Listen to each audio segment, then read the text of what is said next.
Hello दोस्तों, तो स्वागत है आपका हंटेरा शंटू में। हाँ, तो एक और नए वीडियो कर आ चुका हूँ जो कि बहुत भूतिया डरावना होने वाला है। यकीन मानो, ये सुनकर आपकी रूह कांप जाएगी। भूतिया राक्षस की कहानी। तो चलिए बिना वेस्ट किए वीडियो स्टार्ट करते हैं। यह कहानी हिमाचल प्रदेश के एक छोटे से गाँव की है जहाँ का जीवन शांत और प्राकृतिक सौदे से भरा हुआ था। गांव के बाहर एक घना जंगल था जिसे लोग भूतिया जंगल कहते थे। इस जंगल की ओर कोई भी जाने की हिम्मत नहीं करता था क्योंकि माना जाता है कि वह एक भूतिया राक्षस का वास था। इस राक्षस की कहानी कई पीढ़ियों से सुनाई जा रही थी लेकिन किसी ने उसे असल में नहीं देखा था। गांव में कुछ नए लोग आए थे जो इन कहानियों पर विश्वास नहीं कर रहे थे। उनमें से एक युवक जिनका नाम अर्जुन था काफी सहायक और जिज्ञासु था। उसने गाँव वालों की बातों को मजाक में लिया और तय किया कि वह उस जंगल में जाएगा और सच्चाई का पता लगाएगा। अर्जुन अपने दो दोस्त के साथ जंगल की ओर निकला। वे तीनों मजाक करते हुए हंसते हुए जंगल में दाखिल हो गए। जैसे वे जंगल की गहराई में पहुंचे, चारों ओर से अजीब सा सन्नाटा फैल गया और पेड़ों की शाखाएं हवाओं से झूम रही थी और कभी कभी उनके बीच स्पष्ट आवाजें सुनाई देने लगी। लेकिन अर्जुन उसके दोस्त ने सिर्फ एक जंगल की आम हरकतें समझकर नजरअंदाज कर दिया। कुछ देर बाद उन्हें पेड़ों के बीच एक पुराना मंदिर दिखा। वह मंदिर आधा टूटा हुआ तो आधा धूल से भरा था। अर्जुन ने हिम्मत जुटाकर मंदिर के भीतर जाने का निश्चय किया।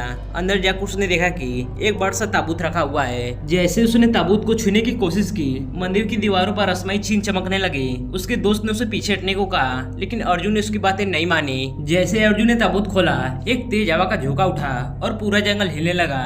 ताबूत के अंदर से काले साए जैसा कुछ निकला और हवा में विलीन हो गया।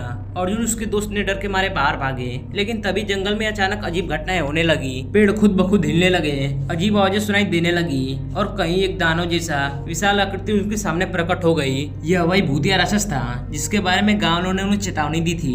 उसकी आंखें लाल अंगारों की तरह चमक रही थी। उसका शरीर काले धुएं से घिरा हुआ था। उसने अर्जुन की ओर देखा और उसकी तरफ बढ़ने लगा।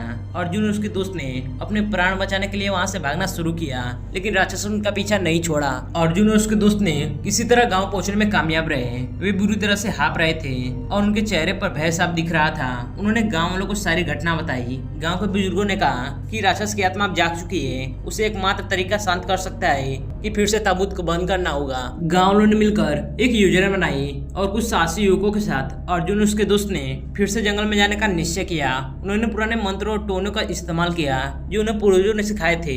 वे सब मिलकर मंदिर के पास पहुंचे लेकिन इस बार राक्षस पहले से ज्यादा शक्तिशाली था।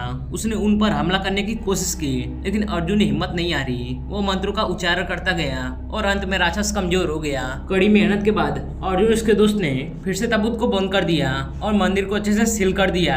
जैसे ही ताबूत बंद हुआ, राक्षस का आकार गायब हो गया और जंगल फिर से शांत हो गया। लेकिन अर्जुन को पता था कि यह शांत केवल स्थायी थी। यदि कोई फिर से ताबूत खोलने की कोशिश करता है तो राक्षस फिर से जाग जाएगा। अर्जुन और उसके दोस्त ने गांव लौटकर इस बात की कसम खाई कि वे फिर से उस जंगल की ओर रुख नहीं करेंगे।